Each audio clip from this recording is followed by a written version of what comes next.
à toutes et à tous, j'espère que vous allez tous très bien. En tout cas, je vous souhaite la bienvenue sur cette nouvelle vidéo.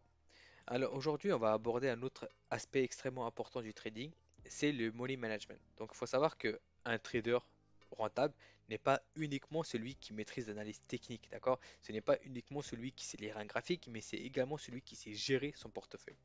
Donc par exemple, ici on va prendre un trader. Donc voilà, lui c'est un trader, ok? Ces traders, c'est lire un graphique. Il a une stratégie de trading correcte, fiable, il maîtrise l'analyse technique, aucun souci. Mais il ne sait pas gérer son portefeuille. Ok? Là, on va dire qu'il va risquer 10%, 20% ou peut-être pire 30% de son capital par trade. Ce trader ne va jamais durer sur le long terme. Ok? Tôt ou tard, il va finir par cramer son compte. Et nous, le but, en tout cas je l'espère pour vous, c'est de durer sur le long terme. Ok? C'est d'être trader dans 5 ans, 10 ans. Et pour ça, vous devez absolument maîtriser l'analyse technique, mais aussi le money management. D'accord? Et c'est ce qu'on va essayer de voir aujourd'hui. Vous avez également l'analyse fondamentale qui est pour moi optionnelle dans le marché du Forex. D'accord? Parce que moi, personnellement, je ne fais pas attention à l'analyse fondamentale.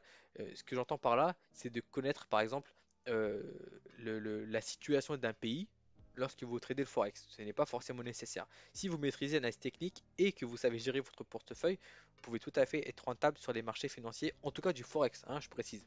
Imaginons que vous tradez les actions, là c'est autre chose. Vous devez également maîtriser l'analyse fondamentale parce que vous n'allez, enfin vous en doutez bien, si jamais vous tradez les actions, bah, vous n'allez pas acheter une entreprise qui est en faillite. Ça me paraît logique, d'accord? Donc dans ce cas-là, c'est absolument nécessaire de faire attention à l'analyse fondamentale. Mais nous, on traite principalement le Forex, donc on va essayer de se focaliser uniquement sur l'analyse technique et le money management.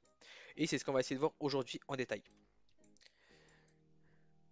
Alors pourquoi est-ce que je fais cette vidéo? Tout simplement parce qu'en fait, dans le groupe, il y a certains membres qui se posent encore la question de comment est-ce qu'il faut choisir un lot en fonction de son capital, ou encore est-ce que le fait d'avoir un stop loss très large va impacter leur profit. Bien sûr que ça va impacter. Ça peut paraître évident pour certaines personnes, mais ça ne l'est pas forcément pour d'autres. Et bah, c'est ce qu'on va essayer de d'éclaircir aujourd'hui. D'ailleurs, n'hésitez pas à rejoindre le groupe, je mettrai bien évidemment le lien en description. Alors ici, je vous ai un peu étalé tous les éléments en vrac, ne vous inquiétez pas, on va détailler tout ça ensemble. Donc il y a plusieurs notions. Premièrement, on va commencer par le commencement. Certaines personnes peuvent appeler ça un lot, certaines personnes peuvent appeler ça un volume, mais ce que vous devez comprendre, c'est la valeur d'un lot. Ok? Vous devez comprendre la valeur d'un lot et vous devez comprendre comment calculer ce lot en fonction de votre trade. D'accord? Et de votre capital, bien évidemment. Alors, du coup, là, on va dire, donc, pour vous expliquer rapidement la valeur d'un lot, en fait, il y a trois types de lots. Vous avez un lot standard, ok? Vous avez un mini lot et vous avez un micro lot. Donc le lot standard, en fait, c'est un lot de 1, ok? Donc le lot de 1, donc c'est un lot de 1, comme vous pouvez le voir ici. En fait, dans un lot de 1, chaque pipe va valoir 10 dollars. Ici, on part du principe que vous avez un compte en dollars. Donc si jamais vous prenez un lot de 1, chaque pipe va valoir 10 dollars, ok? Si vous avez un mini lot, donc un lot de 0,10, chaque pipe va valoir 1 dollar. Et si vous avez un micro lot, donc un lot de 0,01, chaque pipe va valoir 10 cents, soit 0,10 dollars. Ok? Donc ça, c'est vraiment la partie théorique, d'accord? Donc si vous prenez les positions comme moi ou comme la plupart des traders sur MT4, vous êtes familier avec cette fenêtre ici. Donc lorsque vous cliquez sur Nouvel ordre, vous allez avoir cette fenêtre qui s'affiche. Donc le premier champ ici, c'est symbole. Donc ça, c'est la paire en question que vous tradez. En dessous, vous avez volume. Et en fait, c'est ici que nous allons renseigner le volume. Et en fait, ce volume-là va être calculé. Ce n'est pas quelque chose que vous allez mettre au hasard. Ok? Si jamais vous le faites, bah, vous êtes mal barré parce que vous n'allez pas tenir longtemps sur les marchés financiers. D'accord? En fait, ici, vous allez calculer en fonction de votre stop loss et en fonction de votre capital. D'accord? Et attention, ici, je vous ai préparé ici, ne vous inquiétez pas, la formule. Et on va voir en détail avec un exemple. D'accord? Mais avant de s'attaquer à ça, ici, vous avez une règle d'or à respecter. Ok? Quelle est cette règle? Comme vous savez sûrement, dans les marchés financiers, la plupart des particuliers, donc entre 75 et 90% des particuliers, sont perdants dans les marchés financiers. Ces chiffres-là, je ne les ai pas inventés. Vous pouvez trouver ces infos dans le site de l'AMF ou encore dans plusieurs sites des brokers, etc. D'accord? Et en fait, pourquoi à votre avis? Vous pensez vraiment Attendez, vous savez quoi? On va faire un petit jeu ici. Mettez pause la vidéo et allez dire dans les commentaires pourquoi est-ce que d'après vous, la plupart des particuliers perdent de l'argent dans les marchés financiers. Pourquoi est-ce que 90% des particuliers sont perdants dans les marchés financiers? N'hésitez pas à mettre pause la vidéo et dites-moi dans les commentaires si vous souhaitez jouer le jeu. D'accord? Maintenant, moi je vous dis la réponse. Pour moi, en tout cas pour moi, hein, c'est un avis personnel, d'accord? Pour moi, la vraie raison, c'est que les particuliers ne savent pas gérer leur portefeuille, ne savent pas gérer leur capital de départ. Ok? Il faut savoir que l'analyse technique n'est pas quelque chose de compliqué en soi. D'accord? L'analyse technique, c'est quelque chose qui s'apprend. Ok? Il suffit de passer des heures et des heures sur les graphiques, mais c'est quelque chose qui s'apprend. Ok? C'est quelque chose, une compétence qui se développe assez facilement si vous vous mettez à fond. Ok? Si vous vous donnez les moyens, c'est quelque chose qui s'apprend assez facilement. Maintenant, développer une certaine discipline, ça c'est autre chose. Ok? Ça, ce n'est pas pareil. Parce que la nature humaine est faite de cette manière. Ok? Donc nous, de nature, enfin, comment dire, on veut gagner de l'argent. Ok? À la base, on s'est lancé dans la bourse pour ça. On veut gagner de l'argent. La nature humaine est cupide, si je peux me permettre. D'accord? Bien, il y a bien évidemment des exceptions, mais voilà, globalement, on est cupide, y compris moi. Lorsque j'ai débuté, moi j'ai cramé deux comptes. Ok, moi j'ai cramé deux comptes parce que je voulais gagner beaucoup d'argent avec un capital de 500 $. Et bah, vous en doutez bien, j'ai fini par cramer mon compte au bout de quelques semaines et au bout de quelques mois, le deuxième compte que j'ai cramé. Donc au total, j'ai cramé deux comptes. Ok, bon voilà, ça c'est, je vais pas vous raconter ma vie. Mais tout ça pourquoi? Parce que je ne savais pas gérer mon risque. Ok, je voulais devenir riche avec un tout petit capital à cause des influenceurs que j'ai trouvés sur Telegram. Sur Telegram, sur Instagram, pardon. Ok? Du coup, vous devez être conscient. Ok, vous devez être conscient que vous devez être conscient comment dire, que votre capital évoluera petit à petit. Ok? Votre capital évoluera comme ça. D'accord? Comme comme une tendance haussière, ok, tout simplement, comme une théorie d'eau, tout simplement, d'accord? Et votre compte n'évoluera jamais comme ça, d'accord? C'est impossible, mince, voilà, c'est impossible, d'accord? Et du coup, pour ça, vous devez prendre des risques limités, vous devez prendre des risques raisonnables pour, pour faire en sorte que votre compte évolue de manière comme ceci, de manière, comment dire, euh, exponentielle, d'accord? Donc, et pour ça, vous devez respecter certaines règles. Ok? Donc moi, je vais vous proposer, je vais vous montrer quelques règles. Ok? La première chose, c'est de ne jamais risquer plus de 2% du capital. Alors, moi, je vous ai mis 2% du capital. Mais ça peut être 2% du capital par trade ou ça peut être 2% du capital journalier. Je m'explique. Alors moi, pour ceux qui trade, enfin pour ceux qui sont dans le groupe Telegram, vous savez sûrement que moi, je ne trade pas énormément dans la semaine. Moi, je prends environ 3 à maximum 4 trades par semaine. D'accord? Du coup, pour moi, je me permets de prendre 1% de risque par trade. D'accord? Parce que moi, pour moi, les 1% de risque que je prends, c'est c'est la perte maximale que je m'autorise à la journée, en fait. D'accord? Du coup, je prends un trade à 1% de risque. D'accord? Mais si jamais vous risquez 1% et que vous prenez deux trades dans la journée, bah, en fait, vous n'allez pas risquer 1% 1% par trade. Mais vous aurez deviné, vous allez splitter votre risque. D'accord? Donc, imaginons que ici, je vais juste effacer ça. Donc imaginons qu'ici vous allez. Alors attendez, pour ça un peu plus parlant, on va partir sur 2% de risque. Donc en fait, vous fixez 2% de risque à la journée. D'accord? Et que habituellement, vous prenez 2 trades par jour.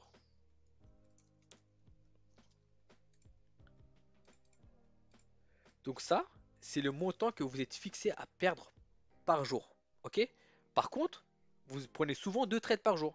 Dans ce cas-là, vous n'allez pas risquer 2% par trade. C'est logique. Mais vous allez plutôt diviser votre risque par 2. Du coup, en fait, chaque trade, au lieu de risquer 2% par trade, vous allez risquer 1%. D'accord? Donc si jamais le stop loss de votre deux trades sont touchés, c'est-à-dire que vous avez une journée perdante, c'est quelque chose qui peut arriver, il n'y a rien de grave. C'est pas parce que vous perdez un trade que vous êtes un mauvais trader. Nous, on joue tout simplement avec la probabilité. Donc même si vous avez 80% de win rate, il y a toujours 20% de perte, d'accord? Donc c'est tout à fait probable et possible que vous perdez en fait deux fois d'affilée avec un win rate de 80%. Et ce n'est pas impossible, d'accord? Si jamais ça arrive, d'accord? Si jamais ça arrive, bah, vous aurez perdu 4% ici. vous aurez perdu 4%, et franchement, c'est beaucoup 4% de votre capital en une journée, c'est beaucoup, d'accord? Après, si vous avez un capital de 500 dollars, vous ne verrez pas forcément la différence, mais si vous avez un capital de 100 000 ou de 200 000 dollars, vous verrez une grosse différence, d'accord? Ça fait quand même une grosse somme, 4% de 200 000 dollars. Donc, du coup, en fait, vous allez risquer seulement 1% par trade, d'accord? Du coup, en fait, là, du coup, vous réduisez votre exposition, en fait, d'accord? Et c'est ça qui est important. Il faut savoir qu'avant de penser à gagner de l'argent dans la bourse, il faut penser à préserver son capital. D'accord? Tous les gens ici qui perdent de l'argent, tous les particuliers qui perdent de l'argent ici, en fait, ils ne pensent pas avant tout à préserver leur capital, comme je l'étais au départ, mais je pensais plus à gagner de l'argent. D'accord?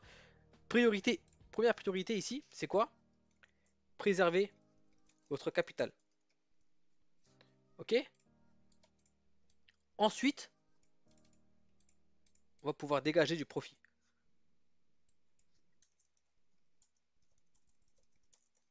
D'accord?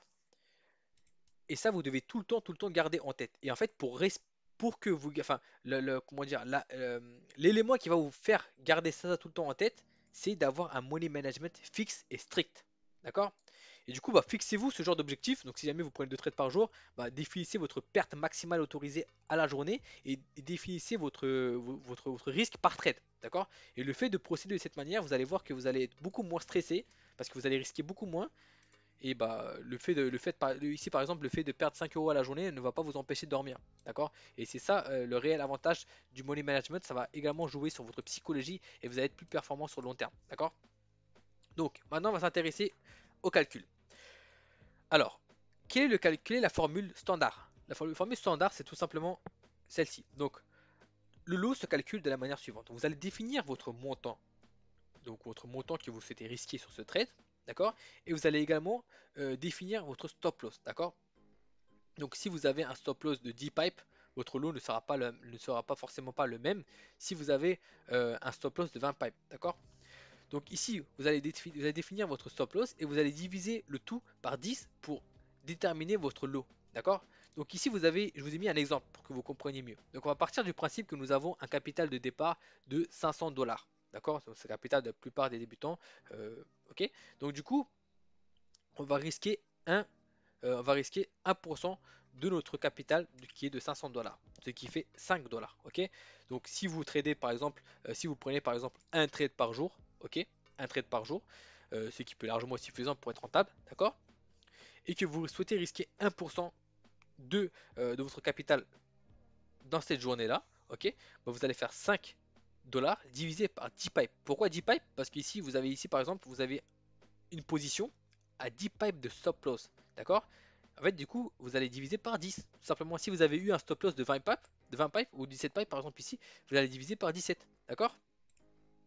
Et le tout, ça nous fait quoi? Ça nous fait 0,5 cents. D'accord? En fait, ça nous fait 50 centimes le pipe. Donc en fait, ici, en gros, vous avez 10 pipes.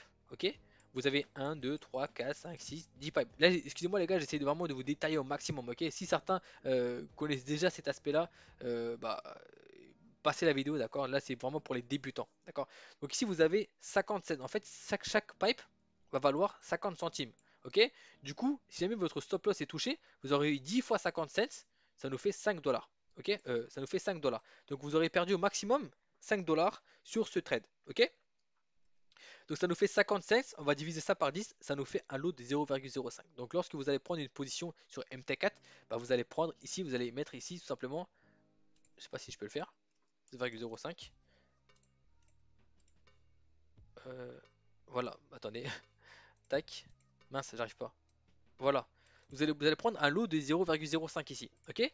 Donc si jamais votre stop loss est touché, vous allez perdre 0,5, vous allez perdre 1% de capital, donc soit 5 dollars, et basta, ok? Vous allez passer au trade suivant. Maintenant, si vous prenez un risque supplémentaire, donc si jamais vous prenez un trade à 5 dollars, enfin à 5% de votre capital, là, si jamais votre stop loss est touché, ça va vraiment vous impacter émotionnellement, pardon. Et du coup, ça va vous amener à faire des conneries, d'accord? Et c'est pourquoi on essaye de risquer un minimum de votre capital pour gagner petit à petit. Ok, donc si jamais votre trade passe, vous allez gagner 4% et du coup, bah, vous allez évoluer votre capital petit à petit comme ça. D'accord? Ok. Après, vous pouvez également risquer 2% de votre capital. Donc là, c'est vraiment pour ceux qui souhaitent un peu, enfin, ceux qui sont un peu plus expérimentés et que vous souhaitez prendre un peu plus de risques. Donc imaginons que vous souhaitez prendre un risque de 2%. Ok? Là, du coup, au lieu de risquer 5%, vous allez risquer, enfin, au lieu de risquer 5 dollars, vous allez risquer 10 dollars. Ok? Là, du coup, ça nous fait quoi? Donc 10 dollars divisé par 10, ça nous fait quoi? Ça nous fait tout simplement 1 dollar. Ok? Ça nous fait tout simplement 1 dollar, euh, 1 dollar le pipe. Ok? Donc vous avez 10 pipes, vous avez risqué 10 dollars, donc 1 dollar chaque pipe. Ok? Et du coup, pour définir votre lot, vous allez faire quoi? Simplement faire 1 dollar divisé par 10. Ça nous donne un lot de 0,1. D'accord? Là, du coup, vous allez mettre un lot de 0,1. Ok? Donc si jamais votre stop loss est touché, 1, voilà. Donc si jamais votre stop loss est touché, bah, vous aurez perdu combien? Vous aurez perdu moins 2%. Ok? Donc 2% qui correspond à 10 dollars. Ok? Et si jamais votre take profit est touché, donc si jamais c'est un trade gagnant, bah, vous allez pas gagner, enfin vous aurez gagné pas 4%, mais vous aurez gagné 8%. D'accord?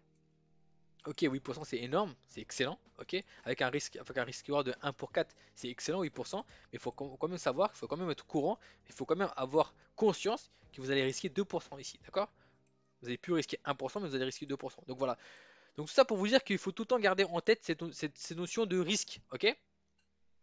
Donc voilà, donc j'espère que ça vous aura aidé pour vous les débutants. Donc n'hésitez pas à vous poser des questions soit en commentaire, soit dans Telegram. Donc comme je vous ai dit, je vous mets le lien en description.